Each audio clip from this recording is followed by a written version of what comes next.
मिलकर बोलिए जयकारा। बोल मेरे श्री गुरु महाराज की जय।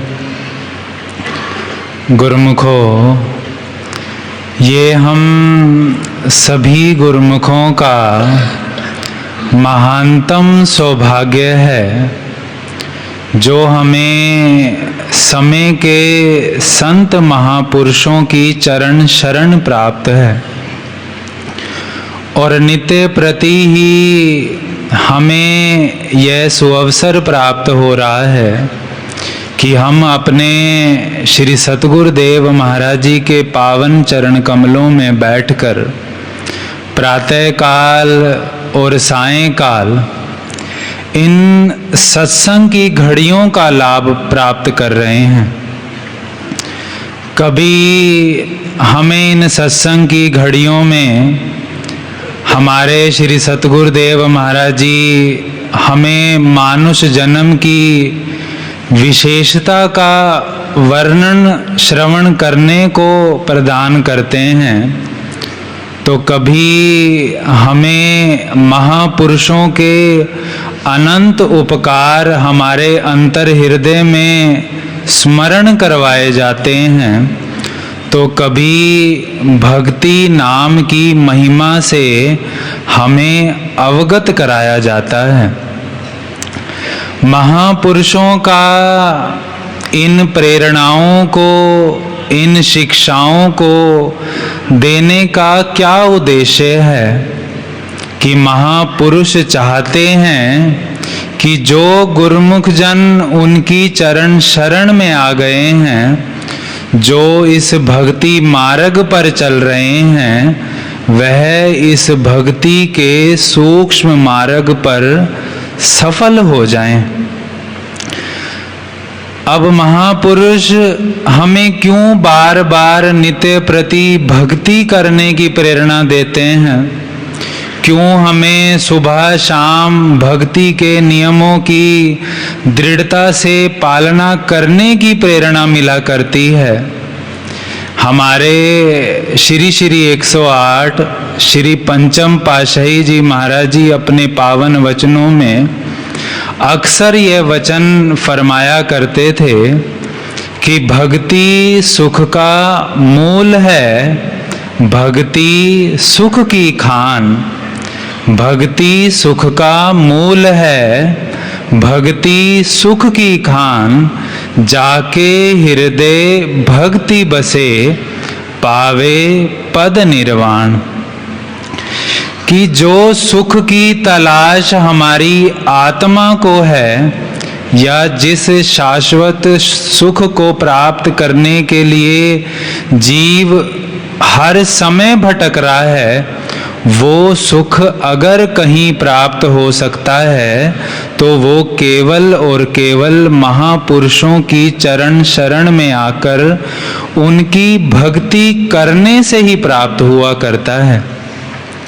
दुखी जीव को सुखी बनाने वाली या अशांत रूह को शांत करने वाली अगर कोई इस संसार में या तीनों लोकों में कोई शक्ति है, तो महापुरुषों की ही वो केवल भक्ति हुआ करती है।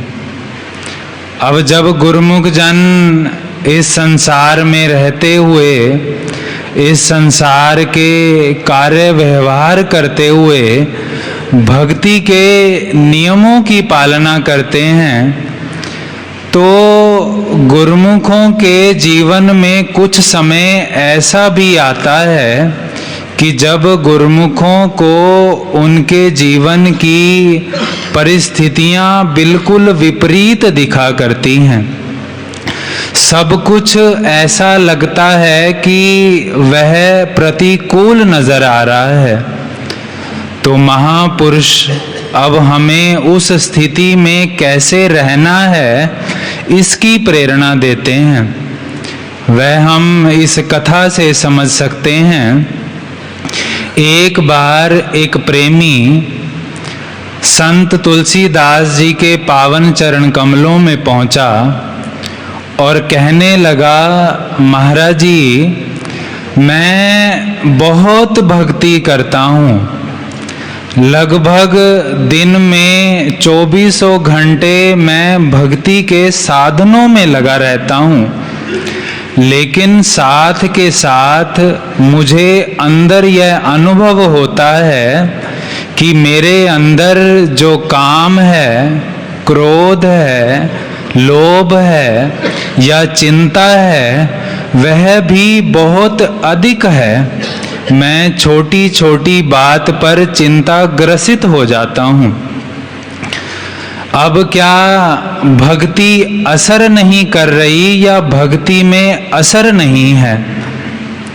संत तुलसीदास जी मुस्कुरा पड़े, फरमाने लगे कि तुम भक्ति बहुत करते हो, दिन भर लगे रहते हो, और दूसरी तरफ कह रहे हो कि मेरे अंदर काम, क्रोध, लोभ भी कम नहीं हो रहे। यह तो बिल्कुल विपरीत है, क्योंकि दिन और रात कभी इकट्ठे नहीं हुआ करते। अगर दिन है तो रात नहीं होगी, अगर रात है तो दिन नहीं होगा। अर्थात जहाँ पर प्रकाश है वहाँ अंधकार नहीं रह सकता, और जहाँ अंधकार है वहाँ प्रकाश नहीं है। तो कहने लगे कि लगता है तुम्हें अभी भक्ति का वास्तविक अर्थ नहीं पता लगा, क्योंकि जो राम की भक्ति है या समय के संत महापुरुष जो भक्ति का रास्ता बताते हैं, वो तो सब चिंताओं को हरने वाला है। जैसे हम सब सत्संग में भी श्रवण करते हैं, श्री रामचरितमानस में यह वर्णन आता है कि राम भक्ति चिंतामणि सुंदर, बसई गरुड़ जाके उरे अंतर। परम प्रकाश रूप दिन राती, नहीं कछु चाहिए दिया घृत बाती। महापुरुष वर्णन करते हैं कि यह जो भक्ति हुआ करती है वह चिंतामणि सुंदर हुआ करती है, अर्थात सब चिंताओं को, सब कल्पनाओं को, कलेशों को, अशांति को हरने वाली हुआ करती है।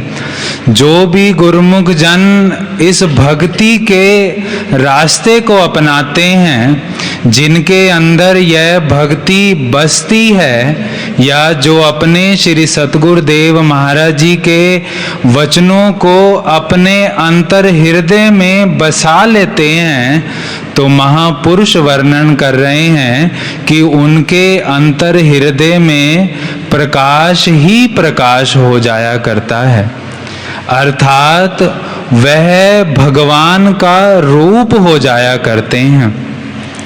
फिर उस प्रकाश को जगाने या जलाने के लिए किसी दिए की, किसी घी की या बाती की आवश्यकता नहीं हुआ करती। तो फिर उसके जीवन में जो मोह रूपी दरिद्रता है या लोभ रूपी हवा है, वह उस भक्ति के प्रकाश को बुझा नहीं सकती। इसीलिए गुरुमुखों, महापुरुष हमें बार बार भक्ति करने की प्रेरणा देते हैं, भक्ति के नियमों को निभाने की प्रेरणा देते हैं। अभी 2 दिन पूर्व भी हम अपने आदरणीय महात्मा जी के सत्संग में श्रवण कर रहे थे कि भक्ति तो हर गुरुमुख करना चाहता है या हर गुरुमुख कर रहा है, लेकिन जरूरत है तो गुरुमुखों को अपने अंतर हृदय में भक्ति की चाहत पैदा करने की। गुरुमुखों को जरूरत है तो अनुशासन में चलने की। वो कैसा अनुशासन कि गुरुमुख जन संसार में रहें या दरबार में रहें, लेकिन भक्ति के एक एक नियम को आरती पूजा, सत्संग सेवा, सुमिरन और दर्शन ध्यान, इन नियमों की पालना प्रेम, श्रद्धा और दृढ़ता से करते चलें। गुरुमुखों, हमारे श्री सतगुरुदेव महाराज जी, श्री पंचम पातशाही जी महाराज जी ने एक बार अपने पावन वचनों में फरमाया कि यदि इंसान एक चीज को बड़ी मुश्किल से या बड़ी मशक्कत से प्राप्त करता है और उसका उपयोग वह सही तरीके से ना करे तो उसे सब नादान ही कहेंगे।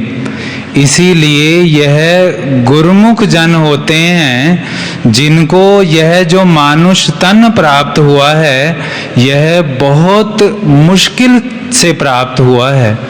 तो अब हमारा यही कर्तव्य है कि जो महापुरुष हमें रास्ता दिखा रहे हैं, जिन भक्ति के नियमों की पालना करने के लिए हमें दिन रात प्रेरणा मिल रही है, हम उन भक्ति के नियमों की पालना दृढ़ता से करते चलें और अपने श्री सतगुरुदेव महाराज जी की जो भी आज्ञा हो उसे सिर रखकर अपने अंतर हृदय में उस प्रकाश को अंतर में प्रकाशित करने का अभ्यास करें।